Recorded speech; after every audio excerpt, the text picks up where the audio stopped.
The baseball world has come here to Lake Buena Vista, Florida, the Swan and Dolphin Resort, and we're talking Phillies baseball. Tim McMaster along with Todd Zolecki, our MLB.com Phillies reporter, and every day you get to meet with Matt Klentak, the general manager of the Phillies, and he fills you guys in on what he wants to fill you guys in on. Right. But just talk about today's meeting. You just came out of it. What kind of information did he have?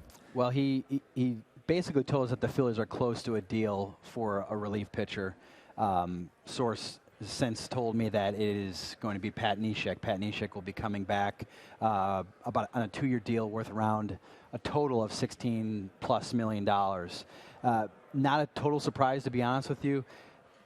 Pat got traded to the Rockies on July 26th. He was an All-Star. He was the Phillies' All-Star representative in July. Had a great season with the Phillies. He said that day he loved his time in Philly, and he actually would make Philadelphia his #1 choice in terms of the offseason as a free agent. And, you know, players say that stuff all the time, like the nice exiting sort of comments about the team that they're leaving. But he was sincere about it, and there's going to be a reunion. And, you know, Matt didn't talk about Pat specifically. He talked more in general terms. And it sounds like the Phillies, if they can't go out and find some starting pitching that they consider a fair price, they're going to really try to fortify that bullpen. So if some of the Phillies' young starters are getting hit around or run up a high pitch count in the 4th, 5th inning, they're not going with their long man necessarily. They have a lot better options to give them a better chance to win. And I think they feel that can work. You've seen a lot of teams do that. Kind of move towards that, you know, pulling the starter out in the 5th inning and going with a strong bullpen. And I think the Phillies think if they do that, they can put a few more wins on the board next season. Always nice too when you have so many young pitchers that you don't think the innings are going to get up there like that. A good way to help them out for sure. We want your questions as well. Get them in the comments section, and we already have some. Neshek, people are obviously interested in. Also, what's the team's biggest focus other than bullpen here at the winter meetings? Well, it's really just pitching in general. Yes, yeah. Pitching in general.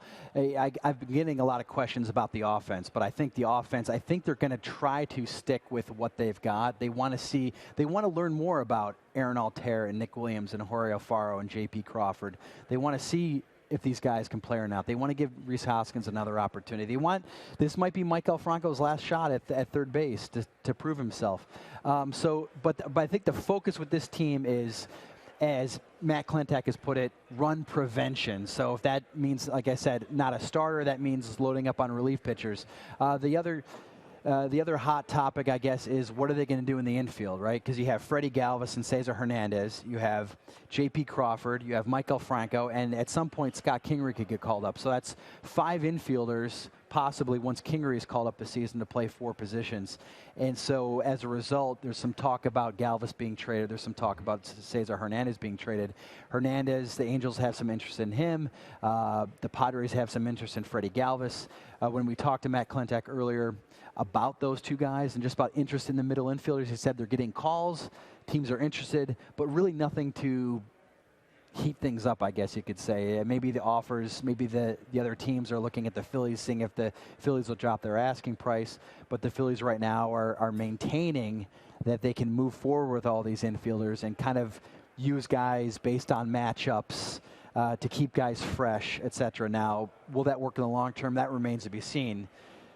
You know, it's one thing to play guys in September with that philosophy, but it's another thing to go into the season with Freddie Galvis, Cesar Hernandez, J.P. Crawford, Michael Franco, and Scott Kingery and say, hey, you guys are all going to be kind of moving around, being kind of part-time players. Yeah, good point. Excellent.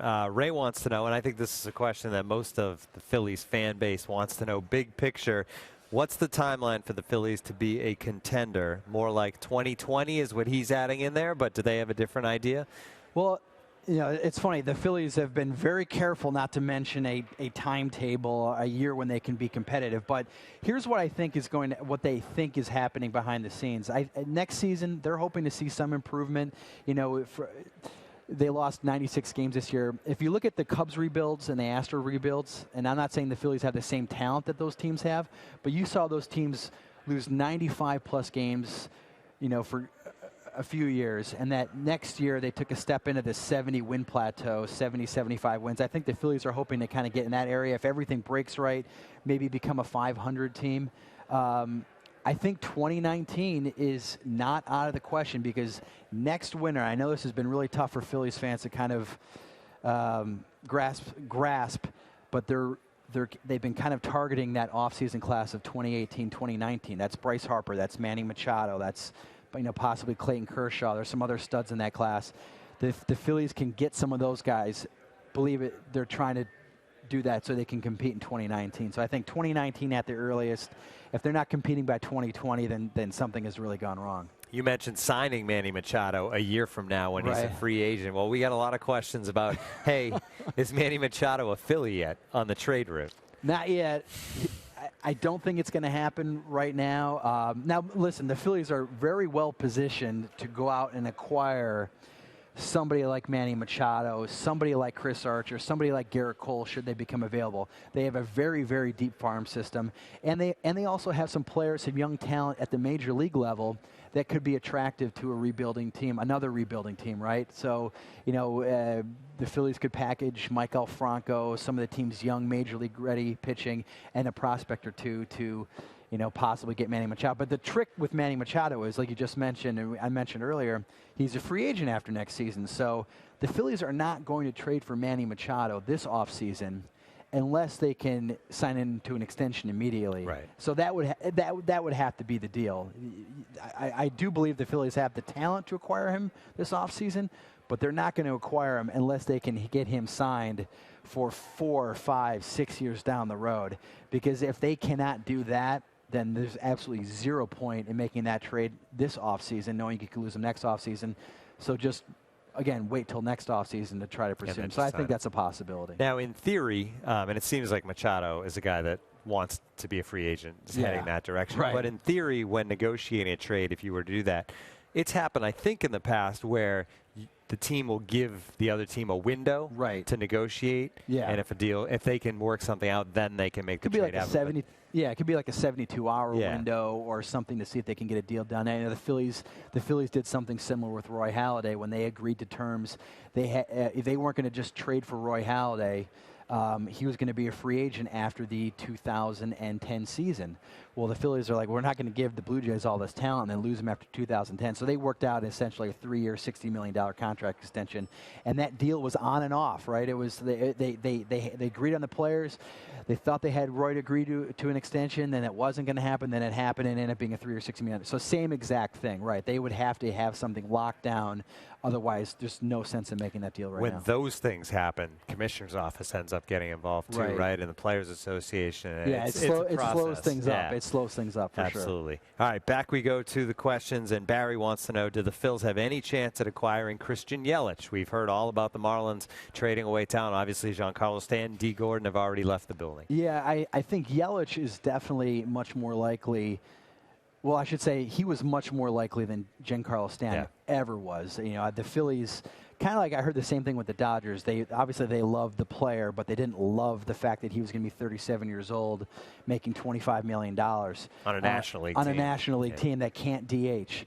So Yelich, I think absolutely they would be interested in at the right price. Now, what's kind of holding the Phillies up, I think, in terms of position players, is they do want to see where, what steps Nick Williams takes this offseason. Odubel Herrera is the only guy signed beyond this season. They want to see if Aaron Altherr was on pace to have the Phillies' best offensive season based on OPS since Jason Worth in 2010.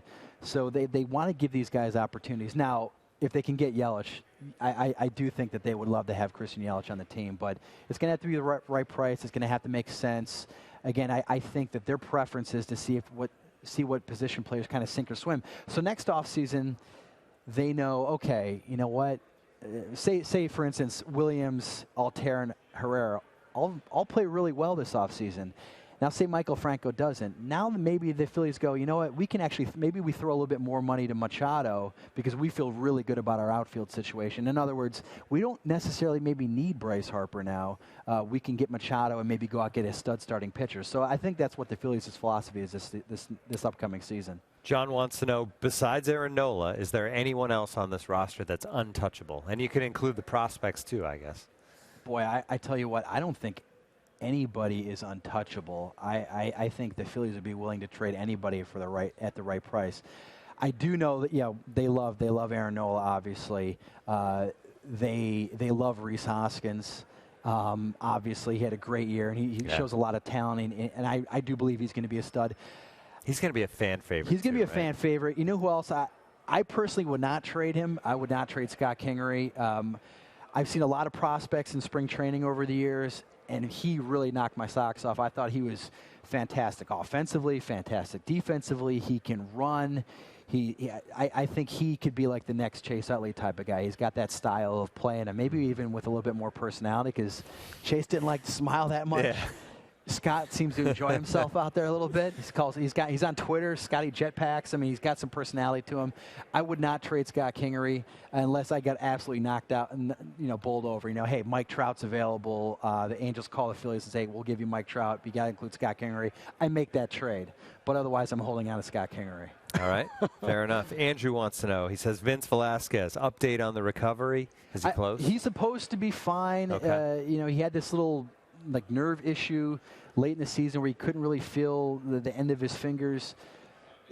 Everything I'm told is that he's going to be ready to go in spring training. Now, he's going to get a shot at a starting job. A lot of people think he should go to the bullpen, and he very well might end up in the bullpen. Vince's problem is that he's a high strikeout guy, but he's up to 100 pitches in the fourth inning. Right. It seems like every other start. But I do think, because this is, again, they're rebuilding. They want to make sure they're certain on guys. They're going to give him another opportunity to prove himself. And then down the road, if it doesn't work out, they could throw him in the bullpen. Lewis wants to know, what do we expect? What do the Phillies expect from Jared Eichhoff this season? That's a great question. He took a step back this season. His velocity was down. He had some back issues. They shut him down. That's to me is a big question. I personally loved watching Jared Eichhoff pitch. I thought he was a workhorse. He's not an ace, but when he's good, I thought they had the potential to be a good, solid number 3, number 4 guy. Now that might not get a lot of people excited, but you need those solid number 3, number 4 guys if you're going to win a World Series. Joe Blanton was a very solid number 3, number 4 in 2008 when the Phillies won the World Series. So he's a big piece of this puzzle for me. If Jared Eichhoff comes back and he's healthy next season and he's effective, I think the Phillies could take a step in the right direction. There's less question marks for me about Jared Eichhoff if he's healthy than there are about a lot of the other pitchers in the organization. All right, we're going to end on this one, and it's plenty of conversation about this. Trout? Question mark.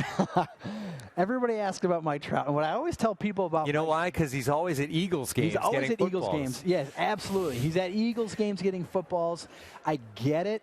The Phillies would love to go after Mike Trout, but what I always tell people, and I always get proposals like, well, what if the Phillies offer Nola, J.P. Crawford, and Scott Kingery for Mike Trout? And I say, okay, if I'm the Angels, do I trade who could be one of the greatest players in baseball history for Aaron Nola, Scott Kingery, and whomever else? And I say, if I'm the Angels, absolutely not. It would have to be an absolutely ridiculous deal for the Angels to get me to think about trading Mike Trout. Now that you have Ohtani, you got to feel pretty good about your future. And he signed through a long-term deal. He's not becoming a free agent anytime soon. So if you're the Angels, you got to think you can turn around in time with one of the greatest players potentially in baseball history. So I don't think Mike Trout's coming to the Phillies anytime soon. They might have to wait until he becomes a free agent if he doesn't re-up with the Angels by then. Yeah, the Shohei Ohtani deal was a big damper. It's a killer. You saw Mike Trout's tweet. It was the eyeballs tweet like, I like this. I like what I'm saying. That was kind of bad news for Phillies fans, I think, in the short term anyway. All right, great questions from the fans. Todd Zolecki, thanks so much. Thanks. That'll do it.